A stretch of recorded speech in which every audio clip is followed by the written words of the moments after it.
Hello दोस्तों, कैसे हैं आप लोग। स्वागत है आपका बहुत बहुत MIB में। तो इस वीडियो में हम पढ़ने वाले इनवर्स ऑफ ए मैट्रिक्स के बारे में। तो ये टॉपिक बहुत ज्यादा इंपॉर्टेंट है और इसको हम दो पार्ट्स में कवर करेंगे। ये पार्ट 1 है। इस पार्ट में हम ये सीखेंगे कि इनवर्स ऑफ ए मैट्रिक्स होता क्या है और उसके दो छोटे छोटे इंपॉर्टेंट थ्योरम्स हैं, उन थ्योरम्स को भी हम देखेंगे। तो चलिए स्टार्ट करते हैं बिना किसी देरी के। तो सबसे पहले हम डेफिनेशन को समझते हैं। देखिए क्या बोला जा रहा है। If A is a square matrix जिसका ऑर्डर है m cross m, and if there exists another square matrix B m cross m, order of A and B must be same, ठीक है, such that AB equals BA equals I, that is identity matrix. Then B is called the inverse of A and is denoted by A inverse, ठीक है। तो definition के हर एक शब्द को अच्छे से समझना जरूरी है।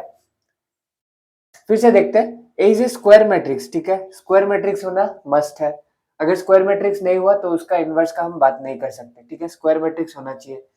ए का ऑर्डर कुछ है m cross m, and if there exists, मतलब एग्जिस्ट नहीं भी कर सकता है। हर स्क्वायर मैट्रिक्स का इनवर्स एग्जिस्ट नहीं भी कर सकता है, कर भी सकता है, नहीं भी कर सकता है, ठीक है। If there exists another square matrix B जिसका ऑर्डर भी है m क्रॉस m, मतलब A और B दोनों का ऑर्डर सेम होना जरूरी है, ठीक है। Order of A and B must be same such that AB equals BA equals I, ये कंडीशन सेटिस्फाई होना चाहिए। Then B is called the inverse of A and is denoted by A inverse, ठीक। तो हमने क्या सीखा। Inverse exist करने के लिए स्क्वायर मैट्रिक्स होना मस्ट है, ठीक है, स्क्वायर मैट्रिक्स इज मस्ट। और सेकेंड पॉइंट हमने क्या सीखा, order must be same, order must be same. और ऑब्वियसली ये कंडीशन तो सेटिस्फाई होना ही है, A B equals B A equals identity matrix, तभी कोई मैट्रिक्स बी ए मैट्रिक्स का इनवर्स कहलाएगा, ठीक है। एक और चीज आपको नोट करना है, B is the inverse of A and at the same time A is also the inverse of B, ठीक है। तो दोनों एक दूसरे के इनवर्स है। आगे बढ़ते हैं, चलिए एक एग्जाम्पल को देखते हैं। मान लीजिए ये दो मैट्रिसेस है ए और बी, ठीक है, इन दोनों को हम मल्टीप्लाई करते हैं, ठीक।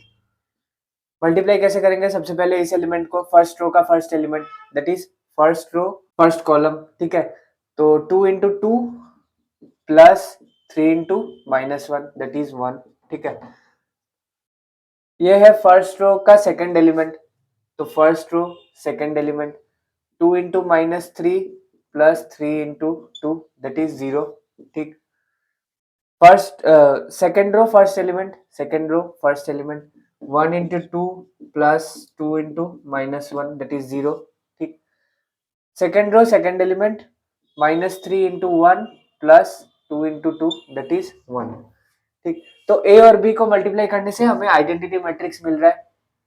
तो सिमिलरली आप बी और ए को भी मल्टीप्लाई करके देख सकते हैं, हमें वापस आइडेंटिटी मैट्रिक्स मिलने वाला है, ठीक। तो ए और बी एक दूसरे के इनवर्स हुए, ठीक है। आगे बढ़ते हैं, कुछ इंपॉर्टेंट थ्योरम्स होते हैं इनवर्स से रिलेटेड, उन थ्योरम्स को हम देखते हैं। सबसे पहला थ्योरम देखते हैं क्या बोल रहा है, inverse of A matrix if it exists is unique, ठीक है। मतलब कि किसी भी मैट्रिक्स का अगर इनवर्स एग्जिस्ट करता है तो सिर्फ एक ही इनवर्स एग्जिस्ट करेगा, दो नहीं कर सकता, ठीक है। तो चलिए देखते हैं इसको कैसे प्रूव करेंगे। मान लेते हैं कि इसका दो इनवर्स है, ठीक है, एक बी है और एक सी है, मान लेते हैं दो इनवर्स है। तो इनवर्स होने से क्या कंडीशन सेटिस्फाई करेगा, बी इसका इनवर्स है तो ये कंडीशन बी सेटिस्फाई करना चाहिए, है ना, A B equals B A equals I, ठीक। सिमिलरली सी भी इसका इनवर्स है तो सी भी ये कंडीशन सेटिस्फाई करना चाहिए, है ना, ए सी इक्वल्स सी ए इक्वल्स आई। अच्छा, इस प्रूफ के लिए हमारा स्ट्रेटेजी क्या होना चाहिए, हमने दो इनवर्सेस अलग अलग कंसीडर किए, ठीक है।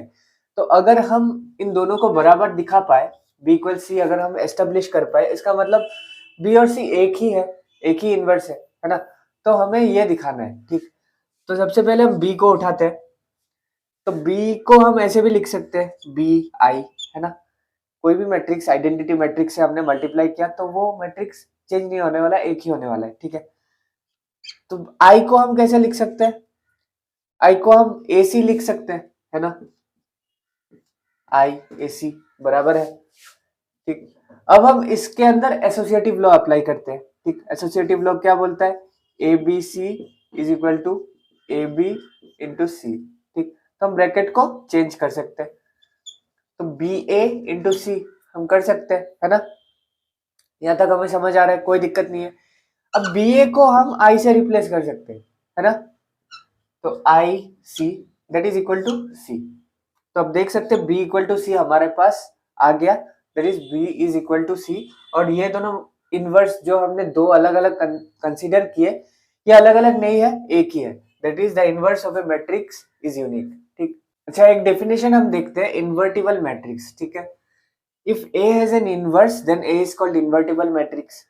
ए अगर कोई मैट्रिक्स है जिसका इनवर्स एग्जिस्ट करता है तो ए को हम इन्वर्टिबल मैट्रिक्स भी कह सकते हैं। ठीक, आगे बढ़ते हैं, हम दूसरे थ्योरम को देखते हैं। देखिए क्या बोला जा रहा है, if A and B are invertible matrices of same order, मतलब दोनों का इनवर्स एग्जिस्ट करना चाहिए। ठीक है, then A B inverse is equal to B inverse A inverse.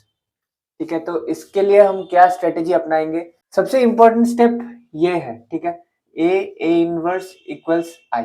हम सबको पता है किसी भी मैट्रिक्स को अगर हम उसके इनवर्स से मल्टीप्लाई करें तो हमें आइडेंटिटी मैट्रिक्स मिलने वाला है। ठीक, अब हम क्या करेंगे, इस ए मैट्रिक्स को ए बी मैट्रिक्स से रिप्लेस कर देते हैं। ठीक, तब हमारे पास क्या होगा, A B into A B inverse equals I, है ना, कोई दिक्कत नहीं है इसमें। अब आप गौर कीजिए, हम लेफ्ट हैंड साइड और राइट हैंड साइड दोनों साइड में प्री मल्टीप्लीकेशन करेंगे बाय ए इनवर्स। ठीक है, ए इनवर्स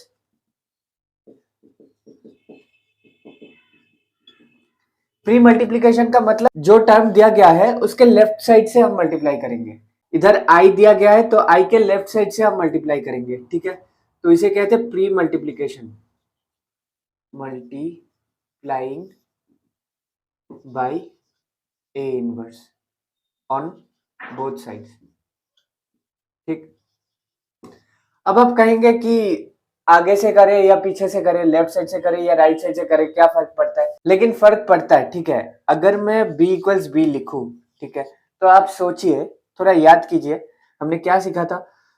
अगर इस b को मैं लेफ्ट साइड से मल्टीप्लाई करूं और इस b को मैं राइट साइड से मल्टीप्लाई करूं तो क्या ए बी इक्वल्स बी ए होगा? हमेशा नहीं होगा ना, मैट्रिसेस आपस में कम्यूटेटिव नहीं होते, है ना। तो अगर आप इस b को लेफ्ट साइड से मल्टीप्लाई कर रहे हैं तो इक्वालिटी मेंटेन करने के लिए इस b को भी आपने लेफ्ट साइड से ही मल्टीप्लाई करना है ना, राइट साइड से आप नहीं कर सकते। तो इसीलिए प्री मल्टीप्लिकेशन और पोस्ट मल्टीप्लिकेशन का कॉन्सेप्ट इंपॉर्टेंट है, मेंशन करना भी जरूरी है। जब भी आप प्री मल्टीप्लिकेशन करेंगे ब्रैकेट में जरूर मेंशन कर दे कि मैंने प्री मल्टीप्लिकेशन किया है। ठीक, अब हम क्या करेंगे, एसोसिएटिव लॉ लगाएंगे। ठीक है, कैसे लगाते हैं एसोसिएटिव लॉ?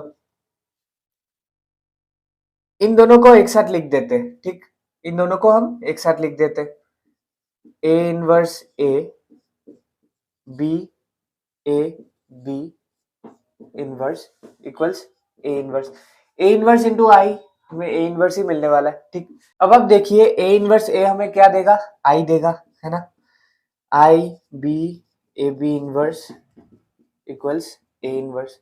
ठीक, इस आई को मैं मिटा देता हूं क्योंकि आई को हम मल्टीप्लाई करेंगे तो हमें आई ही मिलने वाला है। अब हम क्या करेंगे, इधर भी हम प्री मल्टीप्लीकेशन करेंगे बाय बी इनवर्स। ठीक है, और राइट हैंड साइड में भी बी इनवर्स से प्री मल्टीप्लीकेशन कर दिया। ठीक, pre multiplying by B inverse on both sides.